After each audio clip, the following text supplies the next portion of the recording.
Social media giant Facebook and its Instagram and WhatsApp services have been hit by widespread outages.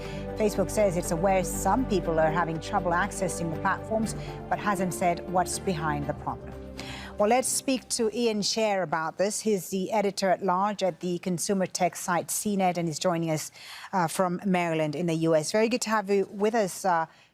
Tell us about what this all is about. I mean, Facebook says some users, but this looks like a global outage. How widespread is it? Well, it's hard to tell. I will say that when we're talking about Facebook, more than half the world's online population is using it every month. So, you know, a few users can be a lot of users. But this is a significant look. These outages happen from time to time. Right. Sometimes they are the result of bad behavior, hacks or something. Other times it's someone who pushed the wrong button. And this time it seems like it may have been not a bad thing. It may have been someone pushed the wrong button or some computer is misconfigured, and that'll get fixed at some point. But this has been going on for over an hour now, which is long. Yeah. No?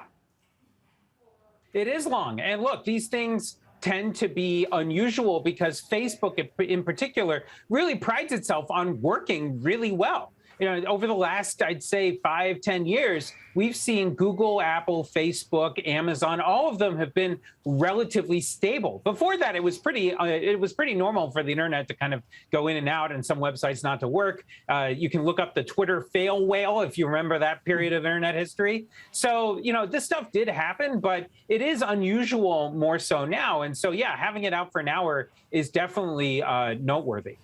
And this is coming in a day after a whistleblower revealed that the company Facebook prioritized profit over public good. And we know that political pressure has been building on the company. We're not speculating, of course, here whether there's a link between that and what's happening today.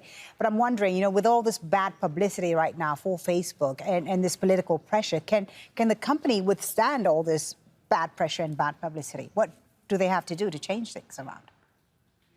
Yeah, I mean, look, I think that they are under really a lot of pressure from all over the place, right? Not just their critics and people like me in Silicon Valley, but also you've got the regulators in Washington, all over the world.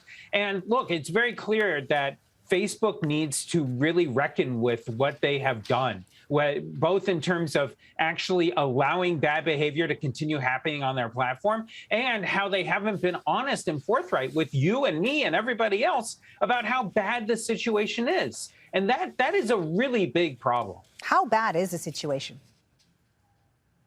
I mean, it's very clear that that harassment and the spread of disinformation, undermining democracy, all of these things have been happening on a wider scale than Facebook has told us about. We don't have access to any data that actually tells us. All we have are little slivers of information. Right. So it is a big, big problem. And the company has shown internally that they know that.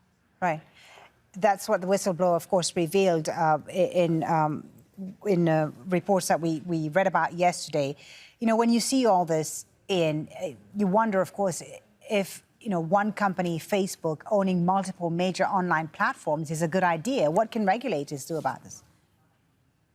Yeah, I mean, look, there's been efforts inside of Washington to talk about whether or not Facebook should be forced to be broken up. You may remember that 20 years ago, that conversation was happening around Microsoft. And the way that turned out was that even though Microsoft was found to be a monopoly, all the government did was slap it on the wrist and allow it to continue being Microsoft. So I don't know exactly how far the U.S. government's going to be willing to go here, but I am curious to see whether this appetite for reigning in the tech industry will be any different from what it was a couple of decades ago. Thank you so much for talking to us about this. Ian Sherr from CNET joining us there from Maryland. Thank you for your time. Thank you.